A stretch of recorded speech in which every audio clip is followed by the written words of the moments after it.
Ram sir ने आज हम प्रीवियस ईयर क्वेश्चन पेपर जो कर रहे थे उसका सेट नंबर 8 है वो करेंगे। और ये एचएसएससी कलरक परीक्षा थी 20/11/2016 को। भारत का प्रधानमंत्री बनने के लिए न्यूनतम आयु क्या होनी चाहिए? तो देखो, ये न्यूनतम आयु कितनी होनी चाहिए? कम से कम 25 वर्ष होनी चाहिए। तो भारत का प्रधानमंत्री बनने के लिए आयु कितनी होनी चाहिए? 25 वर्ष। क्यों होनी चाहिए? क्योंकि भारतीय लोकसभा का सदस्य बनने के लिए भी न्यूनतम आयु 25 वर्ष है ना। तो पहले जो प्रधानमंत्री बनेगा वो लोकसभा का मेंबर बनेगा, लोकसभा में चुना जाएगा, फिर बाद में ही प्रधानमंत्री बनते हैं।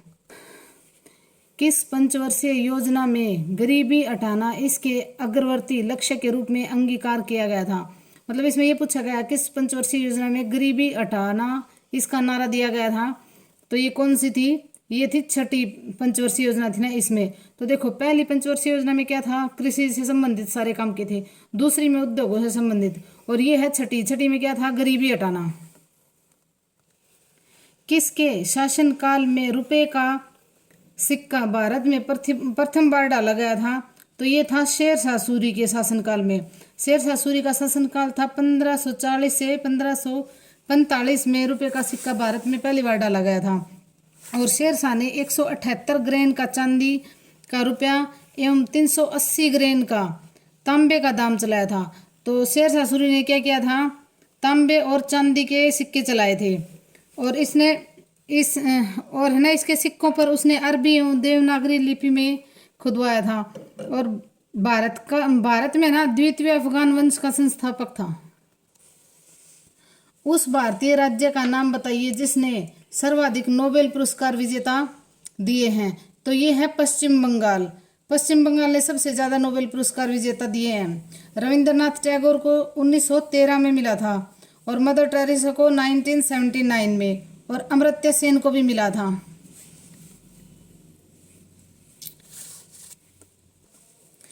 मध्य प्रदेश उच्च न्यायालय का आसन कहाँ पर स्थित है?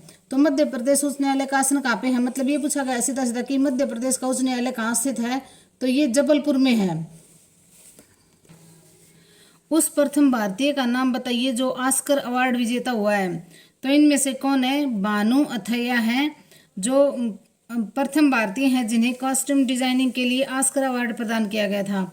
ये कॉस्ट्यूम डिजाइनर हैं और इन्हें 1982 में फिल्म गांधी के लिए अवार्ड दिया गया था। तो ये भी पूछ सकते हैं भानु अथैया को कौन सी फिल्म के लिए गांधी मिला था अवार्ड? तो ये गांधी के लिए मिला था। इन्होंने 100 से अधिक फिल्मों के लिए कॉस्ट्यूम डिजाइन किए हैं। तो इसका होगा भानु अथैया। विश्व बैंक का पहला भारतीय प्रबंध निदेशक कौन था? तो ये थे गौतम काजी। पहला भारतीय प्रबंधक निदेशक कौन थे? ये थे गौतम काजी। भारत में प्रथम आम चुनाव किस वर्ष हुए थे? तो देखो, भारत में प्रथम आम चुनाव कब हुए थे? 1951 में। 30 जनवरी 1948 ईस्वी को नाथूराम गोडसे ने गोली मारकर गांधी जी की हत्या कर दी थी। कहाँ? बिड़ला भवन में। और इस अपराध में नाथूराम गोडसे था नारायण आप्टे को। महात्मा गांधी की हत्या कब हुई थी? तो देखो, महात्मा गांधी की हत्या कब हुई थी? 30 जनवरी 1948 को नाथूराम गोडसे ने महात्मा गांधी की हत्या कर दी थी।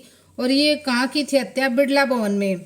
और ये नाथूराम गोडसे तथा नारायण आप्टे को इसके लिए फांसी भी दी गई थी। तो 30 जनवरी को है ना शहीद दिवस के रूप में भी मनाया जाता है। 30 जनवरी को क्या मनाया जाता है? शहीद दिवस के रूप में। संयुक्त राष्ट्र का निर्माण किस वर्ष हुआ था? तो संयुक्त राष्ट्र का निर्माण हुआ था 1945 में। संयुक्त राष्ट्र का निर्माण दूसरे विश्व युद्ध के बाद 1945 में हुआ था। और इसकी स्थापना 50 राष्ट्रों के प्रतिनिधियों के हस्ताक्षर के माध्यम से कहाँ हुई थी? सैन फ्रांसिस्को में। भारत भी इसका संस्थापक सदस्य रहा है। और इसका संयुक्त राष्ट्र का मुख्यालय पूछे तो कहाँ है? न्यूयॉर्क, अमेरिका में। तो 1945 में संयुक्त राष्ट्र का निर्माण हुआ था। किस वर्ष में फ्रांस की क्रांति हुई थी? तो किस वर्ष में फ्रांस की क्रांति हुई थी? 1789 में। फ्रांस की क्रांति की शुरुआत कब हुई थी? 1789 ईस्वी में हुई थी। यह फ्रांसीसी समाज में व्याप्त असमानता के विरुद्ध एक संघर्ष था। फ्रांसीसी क्रांति ने ही पूरे विश्व को क्या दिया था? समानता, स्वतंत्रता तथा बंधुता जैसे आदर्श शब्द किसने दिए थे? फ्रांसीसी क्रांति ने ही दिए थे, जो 1789 में शुरू हुई थी। भूमध्य रेखा के समांतर काल्पनिक रेखाएं क्या कहलाती हैं? तो ये कहलाती हैं अक्षांश रेखाएं। इन्हें अंशों, मिनटों तथा सेकंडों में दर्शाया जाता है और भूमध्य रेखा 0 डिग्री का अक्षांश है। कंगारू किस देश का राष्ट्रीय प्रतीक है? तो कंगारू है ऑस्ट्रेलिया का राष्ट्रीय प्रतीक है। किस वर्ष भारत संयुक्त राष्ट्र का एक सदस्य बना था? तो ये बना था 1945 में ही। संयुक्त राष्ट्र जब से बना था ना, तब से ही भारत उसका सदस्य देश रहा है। रेड क्रॉस का गठन किसने किया था? तो रेड क्रॉस का गठन किया था हेनरी ड्यूनांट ने। और रेड क्रॉस संस्था का गठन 1863 ईस्वी में हुआ था। हेनरी ड्यूनांट ने किया था। और कब हुआ था? 1863 में। और इसका रेड क्रॉस का मुख्यालय पूछे तो कहाँ है? इसका मुख्यालय है जेनेवा में। और यह एक ऐसी संस्था है जो युद्ध में घायल लोगों और आकस्मिक दुर्घटनाओं से त्रस्त जो व्यक्ति होते हैं ना, उनकी मदद करती है। और 8 मई को रेड क्रॉस दिवस भी मनाया जाता है भाई। कब? 8 मई को रेड क्रॉस डे मनाया जाता है, 8 मई को। किस अंग के माध्यम से मछली सांस लेती है? तो मछली सांस लेती है गलफड़ों के माध्यम से। निकट दृष्टि दोष के लिए लोग किस लेंस का प्रयोग करते हैं? तो निकट दृष्टि दोष के लिए अवतल लेंस का प्रयोग किया जाता है। टेस्ट क्रिकेट में शतक बनाने वाला पहला भारतीय कौन था? तो ये थे लाला अमरनाथ। टेस्ट क्रिकेट में शतक बनाने वाले पहले भारतीय कौन थे? लाला अमरनाथ। प्राचीन ओलंपिक खेलों का शुभारंभ किसने किया था? तो ये किया था ग्रीक वासियों ने। प्राचीन ओलंपिक खेलों का शुभारंभ ग्रीक वासियों ने किया था 1776 ईस्वी पूर्व। यूनानी देवता जो ओलंपस के सम्मान में ग्रीक वासियों ने, तो यूनानी देवता कौन से थे? ओलंपस के सम्मान में ग्रीक वासियों ने इसको शुरू किया था। और ये खेल निरंतर 394 ईस्वी पूर्व तक चलते रहे। आधुनिक ओलंपिक खेलों की शुरुआत पूछे ना तो 1896 में एथेंस से शुरू हुए थे।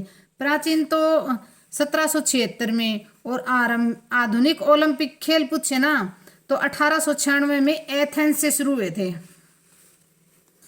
बाकू किस देश की राजधानी है? तो बाकू किस देश की राजधानी है? अजरबैजान की है Baku. Azerbaijan, Baku. Kargil Vijay Diwas प्रतिवर्ष मनाया जाता है।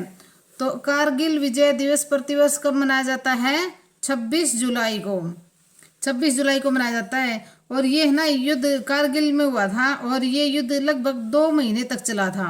और भारत एवं पाकिस्तान के बीच में युद्ध लड़ा गया था। और भारत को इसमें विजय प्राप्त हुई थी। भारत का प्रथम भूमिगत संग्रहालय निम्न में से किस शहर में खोला जाएगा? तो ये खोला जाएगा नई दिल्ली में। प्रधानमंत्री नरेंद्र मोदी ने स्वाधीनता दिवस के 70 वर्षों की प्रतिष्ठा के लिए 15 से 23 अगस्त तक आयोजित तिरंगा यात्रा के लिए विषय धुन जारी की। विषय धुन 70 साल आजादी याद करो कुर्बानी की रचना किसने की? तो ये रचना की थी गजल श्रीनिवास ने। अल्फ्रेड नोबेल का संबंध किस आविष्कार से है? तो ये है डायनामाइट से। अल्फ्रेड नोबेल द्वारा डायनामाइट का आविष्कार 1867 ईस्वी में किया गया था। और ये आगे चलकर अल्फ्रेड नोबेल ने अपनी जमा पूंजी से नोबेल पुरस्कार की स्थापना भी की थी। तो अल्फ्रेड नोबेल का संबंध किस आविष्कार से है? डायनामाइट से। रोड या रेल परिपथ पर वक्रों का झुकाव क्या प्रदान करने के लिए दिया जाता है? वक्रों का झुकाव क्या प्रदान कर, जो रेल और जो रोड पर जो मोड़ होते हैं ना, उनका झुकाव क्या प्रदान करने के लिए दिया जाता है? तो इसका होगा अभिकेंद्री बल। हीरा कार्बन का एक क्रिस्टलीय अपरूप है। प्रकाश संश्लेषण की क्रिया के दौरान पौधे तथा पेड़ कौन सी गैस बाहर छोड़ते हैं? तो कौन सी गैस बाहर छोड़ते हैं? ऑक्सीजन। भोजन सामान्यतः पचता है। तो भोजन सामान्यतः पचता है छोटी आंत्र में। छोटी आंत्र में भोजन सामान्यतः कहाँ पचता है? छोटी आंत्र में। जिसे पराजित न किया जा सके के लिए एक शब्द क्या है? अपराजय। ग्रहों के नाम सदैव होते हैं। तो ये होते हैं भी पुल्लिंग में। बोल के देख लेना, जो भी ग्रह ना उसको ये पुल्लिंग में होते हैं। आभूषण का पर्यायवाची नहीं है। तो आभूषण का पर्यायवाची क्या नहीं है? हार। आभूषण का पर्यायवाची नहीं है। हमारा जन्मसिद्ध अधिकार क्या है? तो हमारा जन्मसिद्ध अधिकार क्या है? स्वतंत्रता हमारा जन्मसिद्ध अधिकार है। पीताम्बर शब्द में कौन सा समास है? तो पीताम्बर शब्द में है अव्ययी भाव समास। पीताम्बर शब्द में कौन सा समास है? तो देखो भी पीताम्बर शब्द में है बहुव्रीहि समास। पीला है अंबर जिसका, अर्थात किसके लिए यूज हुआ है? ये हुआ है विष्णु के लिए यूज, तो इसमें होगा बहुव्रीहि समास। जहां कोई पद अपना शाब्दिक अर्थ छोड़कर कोई अन्य विशेष अर्थ बताता है ना, वहां बहुव्रीहि समास होता है। जैसे इसने ये बताया है कि पीला पीताम्बर, तो क्या है? पीला है अंबर जिसका, अर्थात किसके लिए यूज हुआ है? विष्णु के लिए, तो इसमें आएगा बहुव्रीहि समास। शरत चंद्र का सही संधि विग्रह है क्या है? तो इसका है शरत प्लस में चंद्र, शरत प्लस में चंद्र, सरचंद्र। सच्चरित्रता शब्द में कौन सा उपसर्ग है? तो इसमें है सत, सत उपसर्ग लगा हुआ है। उपसर्ग होते हैं शब्द से पहले जुड़ते हैं और प्रत्यय शब्द के बाद में जुड़ते हैं ना, उनको प्रत्यय बोलते हैं। तो उपसर्ग ये सत उपसर्ग है। निम्नलिखित शब्द समूह के लिए उपयुक्त शब्द का चयन कीजिए। जो थोड़ा जानता है, जो थोड़ा जानता है वो क्या होगा? अल्पज्ञ। निम्नलिखित पंक्तियों को ध्यान से पढ़िए और पूछे गए प्रश्नों के उत्तर दीजिए। चारों चंद्र की चंचल किरणें खेल रही थी जलथल में, मखमल के झूल पड़े हाथी से टीला। निम्नलिखित में से कौन सा कथन सही है? कौन सा कथन सत्य है? तो इसमें होगा, देखो भाई, तीसरे का जो पहला है ना, उसमें अनुप्रास अलंकार है। चारों चंद्र की चंचल किरणें, च च च क्या आवर्ती हो रही है? तो इसमें है अनुप्रास अलंकार। और इसमें दूसरे में है उपमा अलंकार। देखो, मखमल के झूल पड़े हाथ से टीला, तो इसमें क्या होगा? उपमा अलंकार होगा। निम्नलिखित में से कौन सा शब्द कनक शब्द का अर्थ नहीं है? तो देखो, सोना, धतूरा, गेहूं, ये तीनों कनक शब्द के अर्थ है, लेकिन कमल इसका अर्थ नहीं है, तो इसका आंसर होगा कमल। भारत में फसल ऋतुओं के बारे में निम्नलिखित में से कौन सा सही नहीं है? तो गेहूं रबी की फसल है। देखो ये आएगा,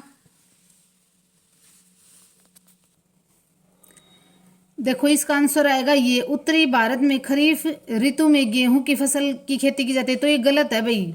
रबी में है ना, रबी ऋतु में गेहूं की फसल बोई जाती है। इसमें खरीफ दे रखा है तो खरीफ नहीं आएगा, तो इसमें पूछ रखा है नहीं है, मतलब गलत है, तो ये गलत है। निम्नलिखित में से किस राज्य में मधुबनी चित्रकला प्रसिद्ध है? तो किस में है? बिहार में।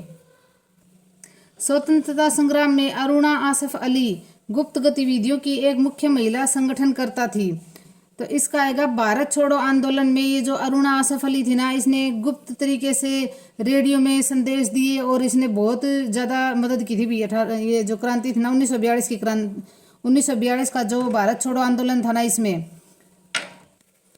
यदि पंचायत विघटित की जाती है तो कितने समय में चुनाव करवाए जाने चाहिए? तो ये 6 माह में करवाने चाहिए भाई।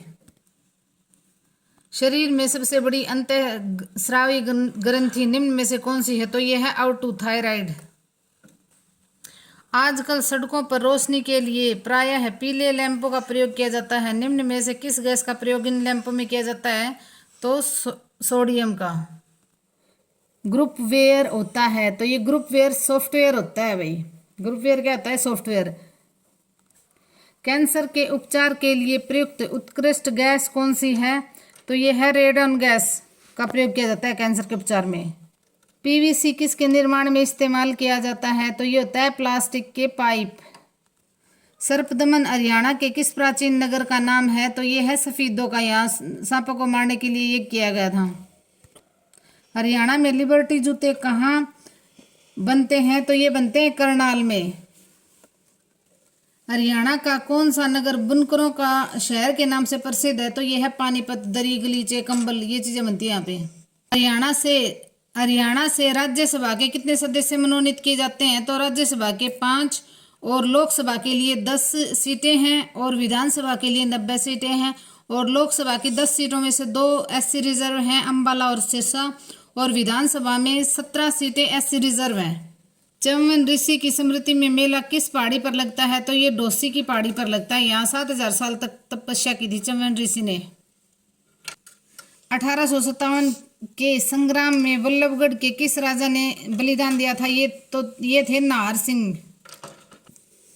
हाल ही में मतलब पशुधन बीमा योजना की शुरुआत उस टाइम का एक करंट का क्वेश्चन है, हरियाणा सरकार के किस मंत्री ने किया था? तो ये ओपी धनखड़ थे, झज्जर से किया था इन्होंने। HSIIDC के वर्तमान प्रबंधक निदेशक, तो ये भी पहले का करंट का क्वेश्चन है और इसके बारे में थोड़ा सा बता देते हैं। तो ये HSIIDC 1976 में इसके प्रबंधक निदेशक सुधीर राजपाल थे और अब 2022 में इसके निदेशक अनुराग अग्रवाल हैं। तो इसके वर्तमान प्रबंधक निदेशक अनुराग अग्रवाल हैं और ये 1967 में बना था HSIIDC।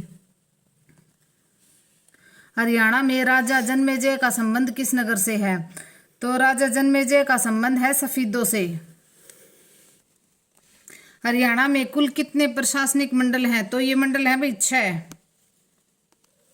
हरियाणा के प्रथम राजकवि कौन थे?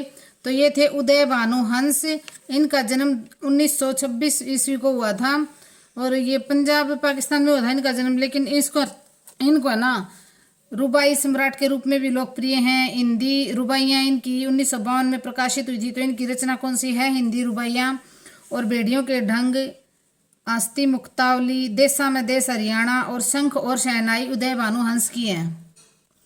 हरियाणा के किस जिले की सीमा भारत के अन्य किसी राज्य को स्पर्श नहीं करती? तो ये है रोहतक और अब दादरी भी है जो स्थलावरुद्ध है। हरियाणा के लौह पुरुष के नाम से कौन फेमस है? तो ये है बंसीलाल। कौन सा जिला सबसे आखिर में बना? तो इस क्वेश्चन के अकॉर्डिंग तो पलवल 2008 में बना था, लेकिन उसके बाद में दादरी 2016 में दादरी बना है 18 सितंबर 2016 को।